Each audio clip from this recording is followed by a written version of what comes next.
Happy New Year, all the life gainers. Lamont Tyson back. It's 2023, and we've got BMF Season 2, Episode 1. Nobody, even if you had Hubble telescope, Ray Charles glasses, Beyonce's contacts, ain't none of y'all see this coming.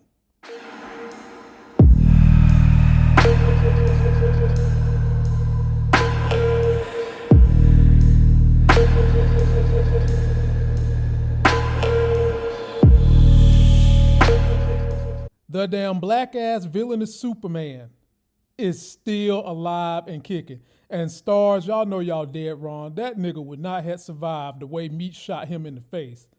But he poses a problem. The brothers are broken up.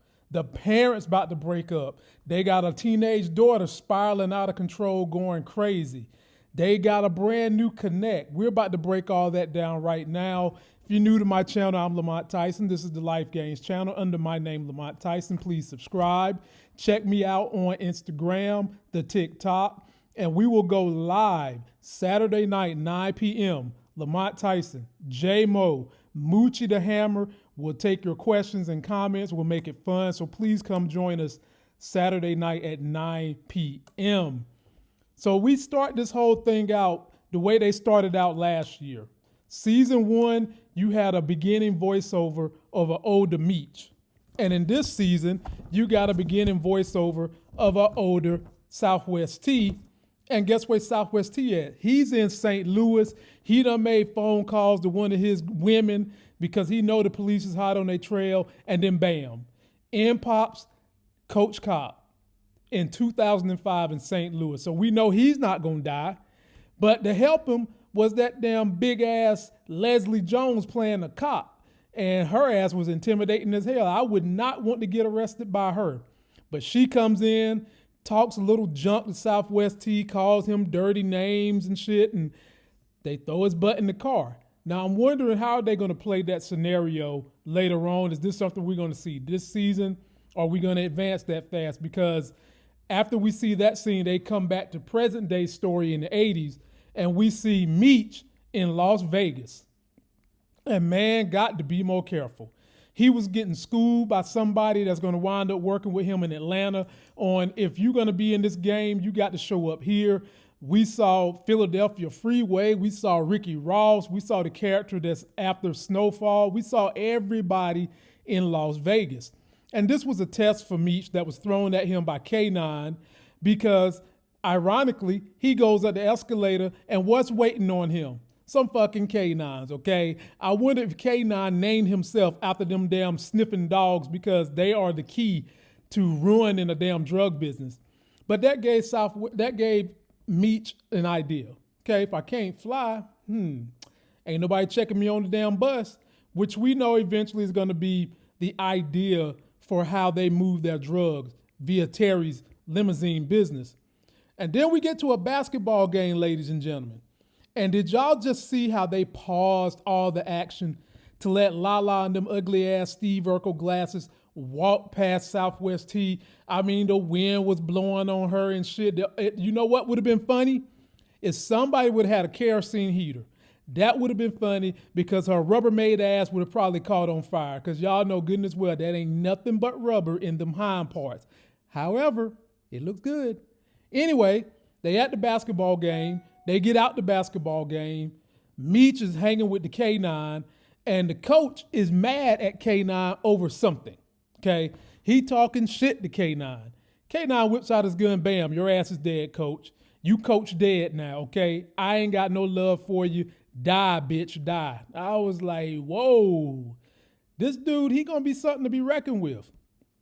And throughout the relationship we saw between K9 and Meech is just trying to get his keys up because Southwest T, he done messed it up with Big L. And guess what, ladies and gentlemen? Big L was nothing but a test. They had me thinking Big L was going to be something special, and I was ready because I enjoyed looking at her big forehead ass. I had jokes ready to talk about her. And K9 killed her because she running her mouth. K9 gave Meech her lips because she running them too much in the box. Gave all the other homies Rolexes, diamonds, and rings and things. Nah, he told him, you got to be loyal to me. I don't deal with this no loyalty. I don't deal with running mouths. This is your warning right now. You do something wrong to me, you're going to die. Having said that, ladies and gentlemen, Meech goes back, has a little dinner with the crew. He got the 50 boys, the 12th Street boys, they all coming together because now Meech done got these 50 keys, okay? But you know this is not going to work out properly. It never does. It's TV. And even if it wasn't TV, real life, you're always going to have barriers. So what are going to be the barriers between Meech and K9? I think I'm going to get to a point where I think I know what the barrier is going to be, but we'll get there in a minute. And so while Meech was celebrating with his family, Southwest T was celebrating with his family. Well, at least what he think is family. This is the scene straight out the trailer when he was screaming and hitting the wall saying, I can't trust nobody. Because we know how stars love to take these African-American dinner scenes and fuck them up. You have your daughter in there telling everybody business, power, and then you have other shows where people is just going out of control of these dinner scenes. These dinner scenes on Stars is a damn trip. And this one was pretty much the same because Southwest T finds out that this whole plan for LaWanda, the mother of his kids, to leave was orchestrated by Lucille. And guess who else was in on it? The damn daddy. Wow. All because they want to keep him off the street. Now, parents, do you fault them for doing that? I can't say I fault them, but what I can say is I think the plan was stupid. How long did you think you was going to keep that a secret? You basically feel like you done lost one kid in Meech. Meech and the daddy not getting along. And now you're going to drive a wedge that could run this kid back to the street because you lied and the lie just came out even though he overheard it. And LaWanda, you in on it too? And I know you wanted him to come off the street, but I feel like y'all should have tried it a different way or, maybe presented him with a different opportunity. Now, he done went and got this limousine business. He done went and got his license. He's working with his daddy. Problem is that limousine business is barely making $50 a day. Hell, and that's with inflation adjusted. And so that dinner went awry. And the other thing that was interesting about Southwest T was just his simping. I mean, just damn simping for, monkey butt Markeisha. That is Lala Anthony's character on this show, Markeisha. And he was hitting on her, simping left and right, bringing her daffodils and flowers and what may have you, giving us soliloquies with the flower. And then she just pulled out her ring. I'm married. But his urgency, his lack of backing down, his relentlessness to come at her, you could see he was winning her over. He brought her the damn lily, and she was starting to win over for him, even though she at first was kind of giving him the cold shoulder. Fellas, he taught y'all a lesson. Be relentless. Be relentless, but not be a prick. And you never know what could happen later on. Then Meech, realizing he need his brother back, because K9 done told Meech that him and his brother remind them of him and his brother. And he need to make a plan to get his brother back. So he calls his brother to pick him up in the limousine. That's when we find out how the hell much money Southwest T is making. And Meech said, bro, you know you want back in this game. Southwest T is like, nah, man, I want to make this honest living. I want to make minimum wage driving this damn limousine. At least I know I can go home and go to sleep. And then Southwest T is not even cool with them linking up with K9 because of how crazy he is. And you know what? I can get with that. I mean, you done got out of one situation with Lamar. Now you want to get in another situation who a guy that seems like he's a little bit more trigger happy than Lamar. And I just got a new kid. I don't want to be dealing with that shit. But the problem is Southwest T's zeal for money is going to always supersede that, because you get out here, you working your finger to the bone like his dad is doing, and you're not even getting ahead. That shit gets old, ladies and gentlemen. That's why some people turn to this stuff, because this illegal money is a whole lot easier to make, and you still have stressors that you deal with. They might not be the stressors you deal with when you're poor, but you still have stressors you deal with. So it's kind of like, am I going to deal with the stress of being poor during a honest gig, or I'm going to deal with the stressors doing an illegal gig, making a lot of money. You be the decision maker on that. Wop wop.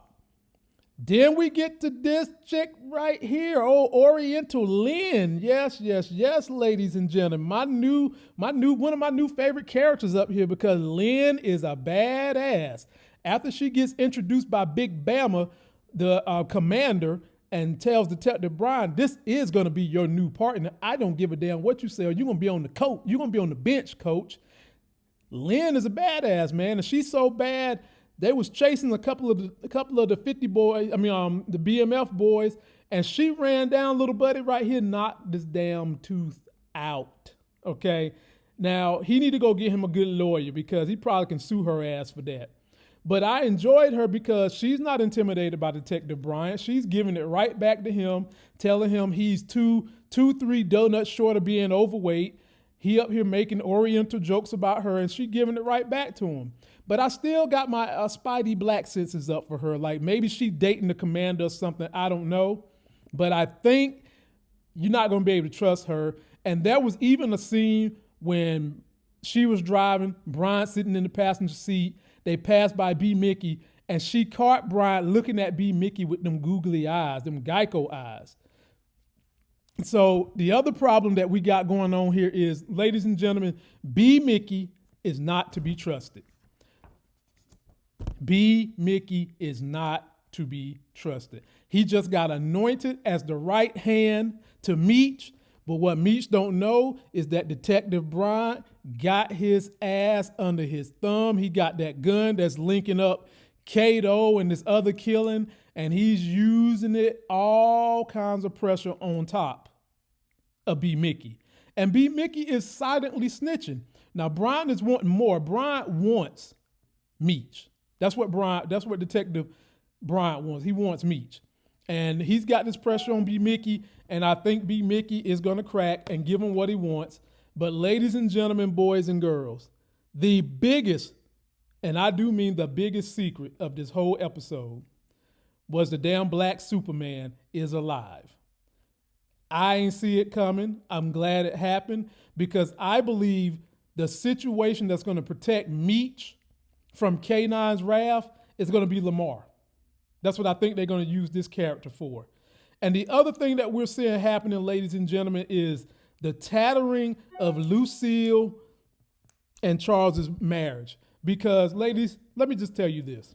When your man tap you on your shoulder at 3 a.m. in the morning wanting them panty draws, you should be considerate, especially. Now, I would say, you know what? If it hadn't been 3 weeks since he had some, okay, you got a point. And she did have to get up at 3 hours later. But you ain't gave this man none in 3 weeks, you asking for trouble. However, they did show the dynamic of what Lucille feels she's missing in the relationship, which is the emotions, the sentimental side, the going on dates and laughing, which is always the twist between men and women. Men, we want the physical part, and women want the emotional part. And in order for us to get both parts, they have to somewhere meet in the middle. It's just that the thing that attracts us to that middle tends to be emotion for women, tends to be physical for men. But one of these two is going to have to break down and give in to the other one's needs, or this relationship is going to be split up. Post your comments. How long you think before they get divorced? Episode 6, episode 7. And last but definitely not least, the little sister Nikki. Man, she's spiraling out of control. For my parents out there with teenagers, what the hell do you do as a mom when your daughter is talking crazy, putting on makeup, putting tissue in her boobs to try to make them look big, putting books in her pants to make it look like she got a butt, and then she got the bad mouth on you? Post your comments. That's going to do it for this video. Don't forget to like the video, comment, subscribe, get that life gain. Follow me on TikTok, Instagram. Be sure to come check us out tomorrow night, 9 p.m. And also download the podcast, man. All these videos I'm doing go up on the podcast. And let's make this show a rocking show over the course of this season. Till that next Sex is Hell video, I'll see you.